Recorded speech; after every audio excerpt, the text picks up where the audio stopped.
नमस्कार, देश न्यूज में आपका स्वागत है और आप देख रहे हैं हमारा खास कार्यक्रम खोट पे चोट। नगर निगम परिषद की मीटिंग के दौरान कैंपस के बाहर कांग्रेस कार्यकर्ताओं ने प्रदर्शन किया। अचानक हाथों में तख्तियां लेकर बड़ी संख्या में पहुंचे कार्यकर्ताओं ने महापौर मुर्दाबाद के नारे लगाए। जिला अध्यक्ष मोनू सक्सेना समेत कई कार्यकर्ताओं ने महापौर पर भ्रष्टाचार के आरोप भी लगाए। कई कांग्रेसी निगम ऑफिस के अंदर घुसने की कोशिश कर रहे थे। इस दौरान उनकी पुलिस से झूमाझटकी भी हुई। नगर निगम परिषद की मीटिंग शुरू होते ही हंगामे में उतर गई।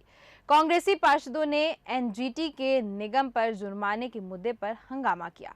उन्होंने दोषी अधिकारियों से जुर्माने की राशि वसूलने और कड़ी कार्रवाई किए जाने की मांग करते हुए अध्यक्ष किशन सूर्यवंशी की अंसारी 2 बार घेर ली और वहीं टेंडर विकास कार्य जैसे कई विषयों पर कांग्रेस पार्षदों ने आपत्ति भी ली है। वार्ड 12 के पार्षद देवेंद्र भार्गव ने अपने वार्ड में एक सड़क निर्माण कार्य में घटिया सामग्री का इस्तेमाल किए जाने के मुद्दे पर बात की है। इस पर अध्यक्ष ने सब इंजीनियर ठेकेदार पर कार्रवाई करने के निर्देश निगम कमिश्नर फ्रैंक ए नोबल को दिए हैं। प्रश्नकाल के दौरान निर्माण से जुड़े एक प्रश्न का जवाब एमआईसी मेंबर जितेंद्र शुक्ला दे रहे थे। तभी नेता प्रतिपक्ष शाबिस्ता जकी ने जवाब को मिथ्या कह दिया। इसके चलते सभी एमआईसी मेंबर अध्यक्ष की अंसारी के सामने आ गए और उन्होंने नेता प्रतिपक्ष द्वारा ऐसा कहने पर माफी मांगने को कहा। इस दौरान बीजेपी और कांग्रेस पार्षद आमने सामने आ गए। एमआईएस मेंबर और बीजेपी पार्षदों ने नेता प्रतिपक्ष से माफी मांगो के नारे भी लगाए। निगम अध्यक्ष सूर्यवंशी के दोनों पक्षों को समझाइश दी है। इससे पहले मीटिंग 30 मिनट की देरी से सुबह 11:30 बजे शुरू हुई। वंदे मातरम के गाने के साथ होने के बाद नेता प्रतिपक्ष शाबिस्ता जकी, पार्षद योगेंद्र सिंह गुड्डू चौहान और मोहम्मद सरवर समेत अन्य कांग्रेस पार्षदों ने जुर्माने का मुद्दा उठा दिया। इसके बाद वह अध्यक्ष की आंसदी के सामने पहुंच गए। इसी पर बीजेपी पार्षदों ने भी आपत्ति ली है। महापौर मालती राय ने जुर्माने के फैसले को लेकर कोर्ट में जाने की बात कही है।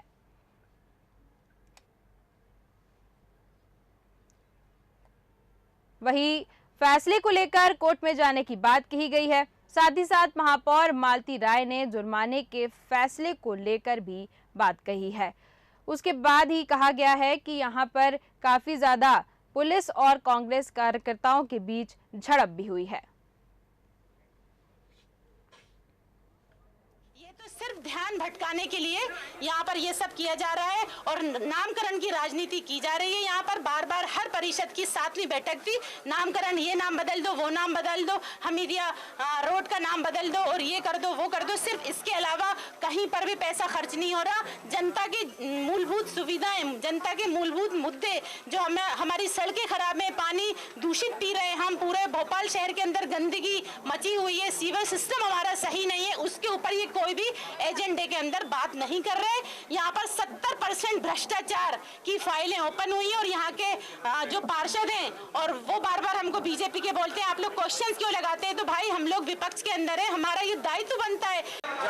देखिए, बड़ा शर्म का विषय है भारतीय जनता पार्टी की सरकार के लिए कि मध्य प्रदेश की राजधानी भोपाल वासियों ने बड़े बहुमत के साथ राजधानी में भोपाल में मालती राय को महापौर बनाया था और जब से वो महापौर बनी है उन्होंने जो चुनाव में घोषणा किए थे एक भी वादा पूरा नहीं किया गया। हालात ये है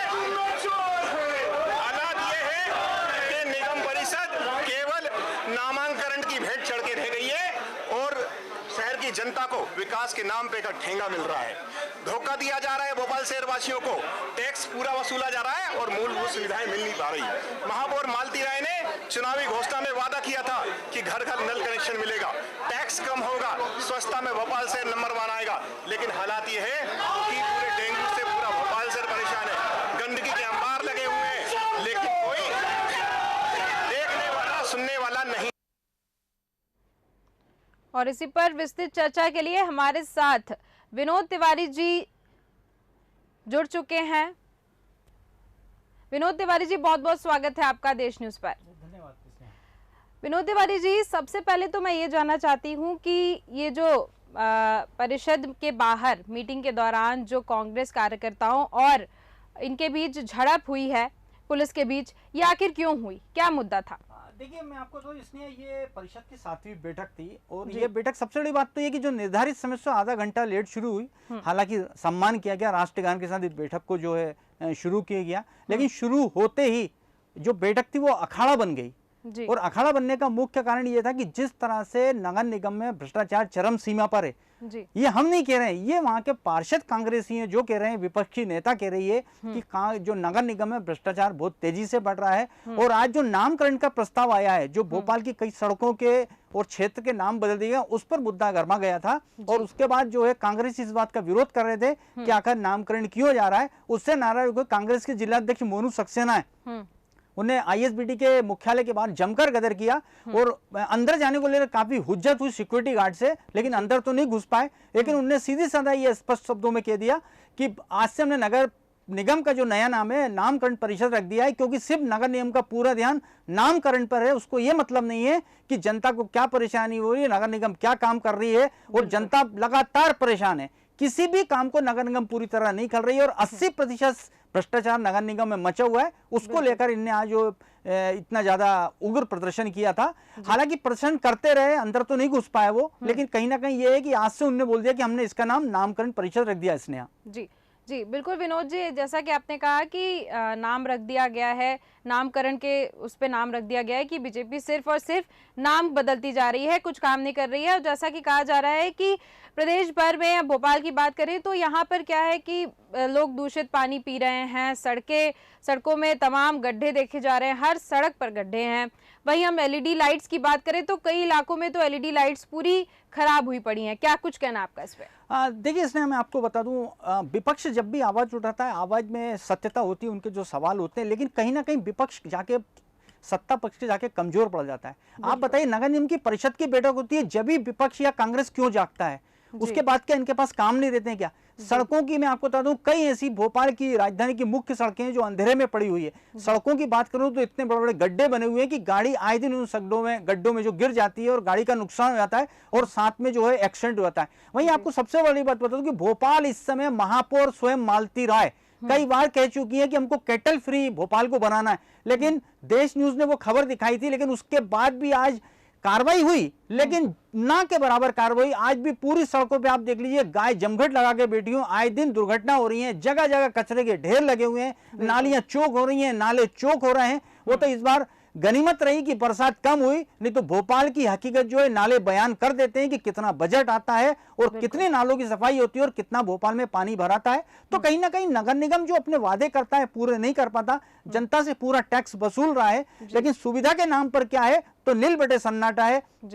ना इसने यहाँ किसी क्षेत्र में सफाई हो रही है, ना स्ट्रीट लाइट जल रही है, ना कचरा उठ रहा है। और तो और भोपाल की जो मुख्य सड़कें हैं वो इस समय आवारा पशुओं का इस स्थल बना हुआ है, विश्राम स्थल बना हुआ है। जहां देखेंगे वहां बीच रोड पे आपको गाय और पशु, अन्य पशु दिख जाएंगे, लेकिन नगर निगम का जो पशु पकड़ने वाला वाहन है वो कहां घूमता है, किस अधिकारी के अंडर में काम करता है, ये आज तक एक सवाल बना हुआ है। सिर्फ बातें करवा लीजिए आप, महापौर मालती राय सिर्फ आपको बातें कर देंगे और सिर्फ मीडिया उनके पास गया है, मीडिया अपना फर्ज पूरा कर रहा है सवाल पूछ के। उनने फोन पे किस अधिकारी को क्या निर्देश दिए हैं ये आज तक नहीं पता। तो मेरा कहने का मतलब साफ साफ ये है कि परिषद की बैठक में जो हंगामा हो रहा है उसके पीछे का कारण ये है कि जब सरकार नगर निगम पूरा टैक्स वसूल रही है तो आकर रहवासियों को उसकी सुविधा का लाभ क्यों नहीं मिल रहा, इसी को लेकर आज विपक्ष ने जमकर गदर किया है।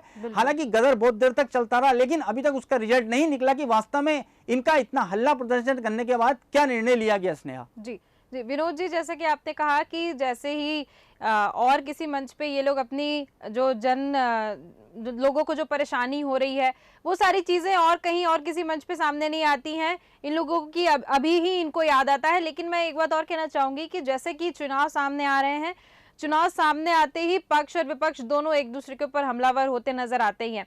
साथ ही साथ यहाँ पर ये इस मीटिंग में ये भी कहा गया है कि बीजेपी जो है जैसे ही चुनाव करीब आ रहे हैं, ये लाडली बहना को लेकर ये बहुत सारी ऐसी घोषणाएं कर रहे हैं और जो बेसिक जो जरूरत है लोगों को सड़क और पानी और बिजली की वही नहीं उपलब्ध कराई जा रही है। इस पर क्या कहना है?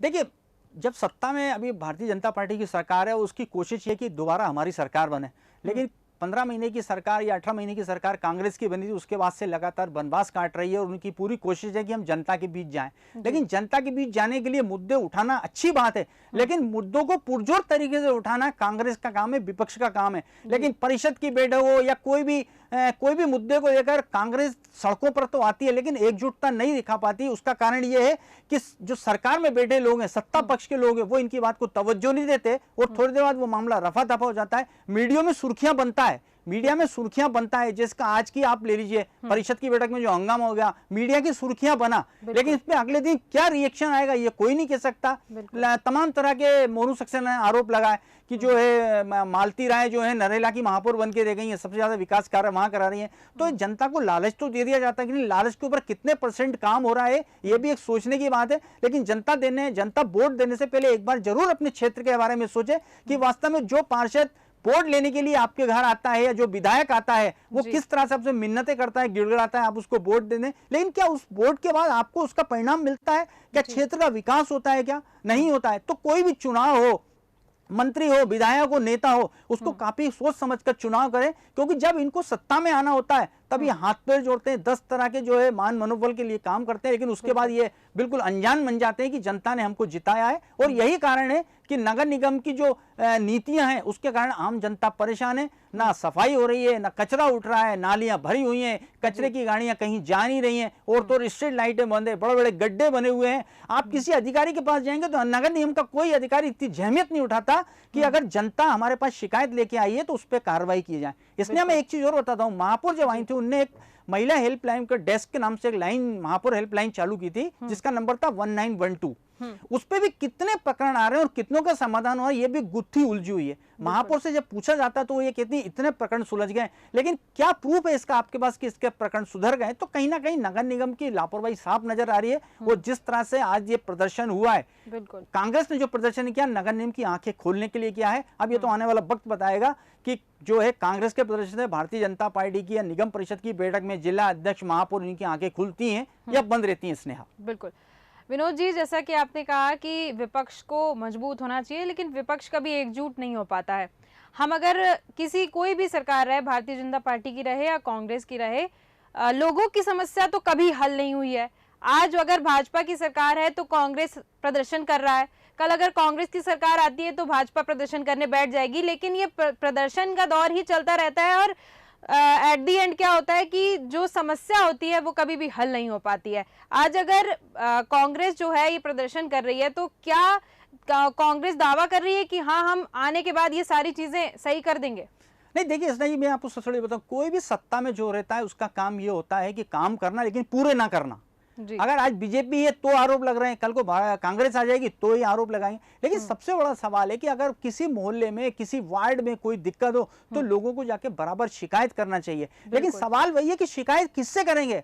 नगर निगम के अधिकारी, कर्मचारी, महापौर सब कान में तेल डाल के बैठे हुए हैं, उनको कोई मतलब नहीं है जनता की परेशानियों से। और विपक्ष एकजुटता दिखा नहीं पाता। उसका कारण ये विपक्ष अपनी जो पुरजोर ताकत जो लगाता है लेकिन सामने जाके वो एकदम अटैक नहीं कर पाता। उसका परिणाम है कि इनकी आवाज को नकार दिया जाता है। आज भी यही हुआ, इतना धरना प्रदर्शन हुआ, मुर्दाबाद के नारे रह गए, नामकरण परिषद को लेकर हंगामा हो गया, लेकिन इसका परिणाम क्या हुआ? इसका परिणाम हुआ कि महापौर या नगर निगम के अधिकारी वही करेंगे जो उनकी मर्जी में आएगा। और रही जनता की बात या वार्ड की बात, तो कोई वार्ड का पार्षद किसी भी वार्ड में एक्टिव नहीं है। बिल्कुल नहीं। तमाम शिकायतें आ रही हैं। आज भी मैं आपको बता रहा हूं, आज ही सुबह देश न्यूज के पास एक फोन आया था कि हमारे क्षेत्र से सफाई नहीं हो रही है। हालांकि मैंने उसको प्रमुखता से जिम्मेदार अधिकारी तक पहुंचाया। अब उसके बाद पता चलेगा उनने किया या नहीं किया, लेकिन लोगों की अधिकतर शिकायत यही है कि साहब आम जनता फोन करती है, शिकायत करती है तो ध्यान नहीं दिया जाता। लेकिन कुछ अगर मीडिया के द्वारा इस पे संज्ञान लिया जाए तो इस तरह की जो है खबरों पर अमल होता है और साफ सफाई होती है। लेकिन सवाल इसलिए वही आता है, जब आप करोड़ों रुपए टैक्स ले रहे हैं तो सुविधाएं क्यों नहीं दे रहे हैं? आपका काम है, अगर आप करोड़ रुपए अगर टैक्स ले रहे हैं और वो भी टैक्स बढ़ी हुई कीमतों में ले रहे हो आप, इस बार उन्होंने टैक्स का रेशो और बढ़ा दिया है। अब आप टैक्स ले रहे हैं तो आपका काम बढ़ता है कि जो जितना टैक्स ले रहा है उसके हिसाब से उनको आप सुविधाएं भी दें। आप देख लीजिए, रोड बंद है, पानी गिर रहा है, भगवान न करे एक्सीडेंट हो जाए, बड़े बड़े गड्ढे बने हुए, कचरों का ढेर लगा हुआ है, नगर निगम की गाड़ियां प्रॉपर नहीं चल रही है, अधिकारियों को ये नहीं मालूम है कि कौन अधिकारी को कब आना है, किसकी ड्यूटी कहां लगी है। तो कहीं ना कहीं ये सब नजर में आया है। कांग्रेस ने प्रदर्शन किया है, लेकिन नगर निगम को जो अपना ये नगर निगम का ढर्रा है जो इसको बदलना पड़ेगा, तभी नगर निगम पटरी पे आएगी, नहीं तो आने वाले समय में बड़ी स्थिति दयनीय हो जाएगी नगर निगम की। इसने जी जी विनोद जी, जैसा कि आपने कहा कि ध्यान बिल्कुल भी नहीं है, कचरे ये गड्ढे हैं और कचरा है हर जगह, बहुत सारी असुविधाएं हैं, लेकिन जैसा कि आपने कहा करोड़ों रुपए टैक्स ले रहे हैं और सुविधाएं नहीं दे रहे हैं, तो ये बात इससे साफ हो जा रही है कि करोड़ों रुपए टैक्स ले रहे हैं और लाडली बहना की ये योजना चला के लोगों का मुंह बंद कर दे रहे हैं। इस पे आप क्या कहेंगे योजनाओं को लेकर? देखिए, मैं आपको बता दूं, योजनाएं जो सरकार लाती है वो जनता के पैसे से ही लाती है। जनता का जो टैक्स आता है, जनता जो महंगाई का बोझ के नीचे दब रही है, उसी से जनता को नए रूप में जो पैसा लिया जाता है। आप पेट्रोल ले लीजिए, सिलेंडर अभी कम हुआ है, पेट्रोल 108 रुपए है। आप और सामान ले लीजिए, खाने का आटा देख लीजिए 32 से 35 रुपए किलो हो गया है। हर चीज पे जो सरकार अलग से वसूलती है जनता से, उसी को जो है योजना के माध्यम से आम जनता के बीच में वापस कर देती है। तो कहीं ना कहीं जो हमारा पैसा है हम ही को दिया जा रहा है। लेकिन सबसे बड़ी बात है कि अगर हमारा पैसा हमको दिया जा रहा है तो जो अधिकारी लापरवाही कर रहा है, जो काम नहीं कर रहा है, कम से कम उस पर भी तो अंकुश लगाने की कार्रवाई करें। सबसे बड़ी स्नेह जी मैं आपको बता दूं, देखिए क्या होता है, कर्मचारी जब कोई गलती जब ही करता है जब उसका अधिकारी उसके ऊपर आशीर्वाद का हाथ रख देता है। कोई कर्मचारी जानबूझ के गलती नहीं करता, उसको मालूम है कि मेरा जो अधिकारी है वो मुझसे कुछ कहेगा नहीं, मुझे बचा के ले जाएगा, तो वो कर्मचारी गलती करता है और उस कर्मचारी की गलती का खामियाजा उस क्षेत्र की पूरी जनता भुगतती है। क्योंकि जिस अधिकारी के अंडर में वो कर्मचारी काम करता है उसको मालूम है कि मेरे ऊपर मेरे बॉस की छत्र छाया बनी हुई है, मैं कितने ही भ्रष्टाचार को अंजाम दे दूंगा, मैं डग से मग नहीं हो पाऊंगा, और इसी कारण से भ्रष्टाचार बढ़ रहा है। नगर निगम की बात करूं तो नगर निगम में भ्रष्टाचार चरम सीमा पर है। आज की डेट में कितना बजट आ रहा है, कितना पैसा कहां जा रहा है, ये किसी को नहीं मालूम, और अधिकारी बराबर लगातार जो है अपनी मनमर्जी कर रहे हैं। इन पे लगाम लगाने वाला कोई नहीं है। और योजनाएं जो आपने पूछा मुझसे कि योजनाएं जो आ रही हैं, ये जो योजनाएं आ रही हैं, जो पैसा दिया जा रहा है, ये जनता का पैसा जनता को योजना के रूप में दिया जा रहा है, जिसको जनता सोच रही है, जनता खुश हो रही है। और ये सब इसलिए किया जा रहा है क्योंकि आने वाले 2 महीने बाद चुनाव है और सरकार को फिर अपनी सरकार बनानी है, सत्ता में आना है, इसलिए लॉलीपॉप दिया जा रहा है। अब ये तो आने वाला वक्त बताएगा कि कमलनाथ जी जो 11 वचन बोलते हैं, अगर उनकी सरकार बनती वो पूरी करेंगी, या शिवराज जी जो वचन अभी दे रहे हैं, जो ये योजनाएं कर रहे हैं, वो आने के बाद, सत्ता में आने के बाद पूरी होती है या नहीं होती। इसने जी जी विनोद जी, जैसा कि आपने कहा कि ये जनता का पैसा है और जनता को थोड़ी थोड़ी चीज़ों से खुश कर दिया जा रहा है, बिल्कुल आपने सही कहा। अगला सवाल मेरा आपसे ये है कि विनोद जी, जैसा कि यहाँ पे कांग्रेस अभी बीजेपी को घेर रही है लगातार, और कौन कौन से मुद्दे ऐसे हो सकते हैं जिसपे कांग्रेस जो है भारतीय जनता पार्टी को घेर सकती है? देखिए, मुद्दों की कमी नहीं है। सबसे बड़ी कांग्रेस पार्टी में जो आत्मबल की कमी है और उनमें एकता नहीं हो पाती है। मैं आपको बता रहा हूं, कहीं भी कोई कार्यक्रम होता है, कांग्रेस के बड़े नेता कभी नजर नहीं आते हैं। कांग्रेस के छुटभैया नेता जो होते हैं, जिनको टीवी में दिखने का शौक होता है, स्पष्ट भाषा में कहा जाए तो छुटभैया जो छपाई नेता होते हैं, वही सिर्फ प्रदर्शन में और कार्यक्रम में आगे आते हैं, बड़े नेता कभी आगे नहीं आते। और इसी का कारण क्या होता है, छोटे जो नेता कर्मचारी करते हैं वो पुरजोर ताकत तो लगाते हैं, लेकिन अपनी बात, अगर बात सही होने के बाद भी वो अपनी प्रस्तुत जो है सही रूप से नहीं कर पाते। और यही कारण है कि विपक्ष अपना रोल अदा नहीं कर पाता और सरकार इसको हल्के में ले लेती है और विपक्ष पे बैठी कांग्रेस को ध्यान नहीं देती। अगर पार्टी के बड़े नेता सड़कों पर आ जाएं, जनता के बीच जाएं, जनता की परेशानी को समझाएं, क्योंकि किसी भी सरकार के लिए विपक्ष एक बहुत बड़ा चैलेंज होता है। विपक्ष का काम होता है सरकार की आंखें खोलना, और सत्ता में जो सरकार बैठी उसकी आंख खोलने के लिए विपक्ष को अपनी आंखें खोलना पड़ेगी। लेकिन जब तक इनके बड़े नेता सड़कों पे नहीं आएंगे और ये छोटे छोटे छपाई नेता जिनको कहा जाएगा वो आएंगे, जब तक यही चलेगा और जनता को निराकरण नहीं मिलेगा, सरकार में जो परेशान वर्ग है वो परेशान होता रहेगा और विपक्ष वो इसी तरह नारे और प्रदर्शन करता रहेगा, लेकिन इसका हल नजर नहीं आएगा। बिल्कुल बिल्कुल विनोद जी, आपने बिल्कुल सही कहा कि ये जो है, ये भारतीय जनता पार्टी और कांग्रेस एक दूसरे के ऊपर आरोप लगाती रहेंगी, ऐसे चुनाव आते रहेंगे और लोगों की समस्याओं का समाधान नहीं हो पाएगा अगर सही तरीके से काम नहीं किया जाए। विनोद तिवारी जी, अगला सवाल मेरा आपसे ये है कि जैसा कि कांग्रेस जो है अभी फिलहाल जो है विपक्ष के तौर पे बैठी हुई है और लगातार आरोप लगा रही है, साथ ही साथ भारतीय जनता पार्टी जो है ये यहाँ पे इनका सामना करने की कोशिश कर रही है। लेकिन सबसे बड़ी बात तो ये कि कांग्रेस जो आरोप लगा रही है वो भी तो उसी में शामिल है कि वो भी तो नई नई योजनाएं लाके और लोगों को लुभाने की कोशिश कर रही है। तो भारतीय जनता पार्टी पर आरोप लगाने से मतलब कोई तालमेल ही नहीं है फिर इन दोनों का। नहीं देखिए, इसमें सबसे बड़ी बात है, अगर भारतीय जनता पार्टी की योजनाओं की बात करूं, सत्ता में उसके पास खजाना है, खजाने में पैसा है, कैसे मुख्यमंत्री को पैसा लाना है और योजना पे अमल करना है, कैसे पैसा दिलाना है, ये सब कर सकते हैं। लेकिन कांग्रेस तो विपक्ष में बैठी हुई है। ठीक है, आपका काम है विपक्ष में आप जनता को सपने दिखा सकते हैं, लेकिन सपने दिखाने के लिए आपको हकीकत में धरातल पर आना पड़ेगा ना। कम से कम सत्ता में तो आना पड़ेगा। जब तक आप सत्ता में नहीं आएंगे तो जनता से किए वादे कैसे पूरे करेंगे। तो कांग्रेस कहीं ना कहीं सत्ता में वापसी के लिए पुरजोर कोशिश कर रही है, लेकिन भारतीय जनता पार्टी सत्ता में है और सत्ता में जो होता है वो बलवान होता है। और सत्ता में होने के कारण पूरी जो योजना है मुख्यमंत्री शिवराज सिंह चौहान उसको पूरी करने में लगे हुए हैं और जनता यही देख रही है कि अब क्या होना, आने वाले समय में क्या होगा। अगर योजनाओं का लाभ सही मिलेगा, बढ़िया सड़कें मिलेंगी, अगर थोड़ा सा और सुधार हो जाएगा, जिस तरह से आरोप प्रत्यारोप चल रहे हैं आज नगर निगम की परिषद को हुआ, इसमें कहीं ना कहीं जो सत्ता के जो वरिष्ठ लोग हैं उनको ध्यान देना चाहिए और कहीं ना कहीं सुधार होना चाहिए, क्योंकि सुधार आएगा उसके बाद ही जनता के बीच एक छवि बनेगी। और इस बार जो चुनाव होंगे बहुत दिलचस्प होंगे, क्योंकि इस बार वोटिंग जो होगी सभी वर्ग करेगा और बहुत सोच समझ के करेगा। तो इस बार चुनाव में किस ऊंट करवट बैठता है ये देखना होगा, तो कहीं ना कहीं कौन जनता के बीच आता है और कौन योजनाओं को पूरा करता है और इस बार कौन शह और मात के खेल में जीतता है। बिल्कुल बिल्कुल बिल्कुल। विनोद तिवारी जी, बहुत बहुत धन्यवाद हमारे साथ जुड़ने के लिए और इतनी विस्तृत जानकारी देने के लिए। तो हमारे साथ विनोद तिवारी जी थे, जिन्होंने बिल्कुल सही कहा कि इस बार चुनाव बहुत ही ज़्यादा दिलचस्प होंगे। ये देखने वाली बात होगी कि जनता किसको चुनती है, कांग्रेस को या फिर बीजेपी को, क्योंकि अभी लगातार जो प्रतिक्रियाएं हो रही हैं उसमें साफ तौर पे दिख रहा है कि दोनों की टक्कर काफ़ी ज़्यादा होगी, क्योंकि यहाँ पर ना बीजेपी का पल्ला भारी दिख रहा है ना ही कांग्रेस का। टक्कर काफ़ी ज़ोरदार होने वाली है। निगम अध्यक्ष किशन सूर्यवंशी ने बताया कि भोपाल ने 1 जून को अपना गौरव दिवस मनाया था। इस मौके पर ऐतिहासिक तथ्य सामने आए थे कि नवाब हमीबादुल्ला ने भोपाल की रियासत को 2 साल तक भारत में विलय नहीं होने दिया। तब स्वतंत्रता संग्रामी सेनानी और समाज सेवियों ने विलीनीकरण का आंदोलन चलाया था। इस दौरान गोलियां चली और लोग शहीद हुए। नवाब ने तिरंगा फहराने पर पोस्ट मास्टर को गिरफ्तार भी किया था। लेकिन ये बात तो सच है कि चुनाव आते ही घोषणाएं चालू हो जाती हैं और साथ ही साथ लोगों को लुभाने की कोशिश की जाती है, लेकिन वास्तविकता पर किसी का ध्यान नहीं जाता है। ऐसे में विपक्ष को मजबूती से पेश आना बहुत जरूरी है और पेश आना भी चाहिए। फिलहाल के इस कार्यक्रम में सिर्फ इतना ही। देखते रहिए देश न्यूज़। नमस्कार।